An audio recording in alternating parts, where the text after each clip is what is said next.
Price allot. கர்த்தரின் இரட்சகருமாகிய இயேசு கிறிஸ்துவின் நாமத்தில் வாழ்த்துகிறேன். கர்த்தர் உங்களை ஆசீர்வதிப்பாராக. இந்த இனிய நாளை காண செய்த தேவாதி தேவனுக்கு ஸ்தோத்திரம் உண்டாவதாக. இந்த நாளிலே நல்ல கிருபைகளை தந்து கர்த்தர் ஆசீர்வதித்து வழி நடத்துவாராக.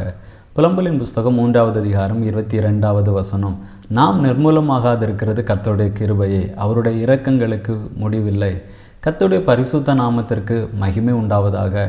நாம் பாவங்களின் நிமித்தமாக, பலவீனங்களின் நிமித்தமாக, சில சூழ்நிலைகளின் நிமித்தமாக இன்னும் முற்றிலும் அழிக்கப்படாமல் இருப்பதற்கு காரணம் கர்த்தருடைய கிருபை மட்டும்தான். இங்கே வாசிக்கும் பொழுது அவருடைய இரக்கங்களுக்கு முடிவில்லை என்று நாம் வாசிக்கிறோம்.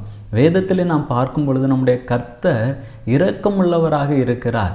இஸ்ரவேல் ஜனங்கள் பாவம் செய்யும் பொழுது தேவ கோபம் அவர்கள் மேலே வெளிப்படுகிறது. ஆனால் இஸ்ரவேல் ஜனங்கள் தங்களை கர்த்தருக்கு நேராக திருப்பி தங்களை தாழ்த்தும் பொழுது கர்த்தர் இஸ்ரவேல் ஜனங்களுக்கு நன்மை செய்கிறதை நாம் வேதத்திலே பார்க்கிறோம்.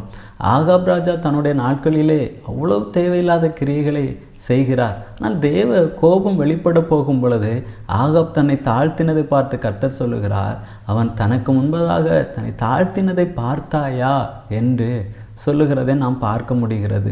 அப்போ ஆகாப் ராஜாவுக்கு கர்த்தர் அங்கே என்ன செய்கிறார்? இறங்கி ஆகாபனுடைய நாட்களிலே செய்ய வேண்டிய அந்த தீங்கை செய்யாமல் என்ன செய்கிறார்? மாற்றுகிறார். அதே போல தான் நினிவே ஜனங்கள் தங்களை தாழ்த்தும் பொழுது நினிவே ஜனங்களுக்காக கர்த்தர் இறங்குகிறார். அதே போல தான் நம்முடைய வாழ்க்கையிலே சில தவறுகளை நாம் செய்யலாம். அது நிமித்தமாக நம் மேலாக தேவ கோபம் வெளிப்படலாம். ஆனால் நாம் கர்த்தரிடமாக நம்மை தாழ்த்தும் பொழுது கர்த்தருடைய இரக்கம் நம்மேலே வெளிப்படும்.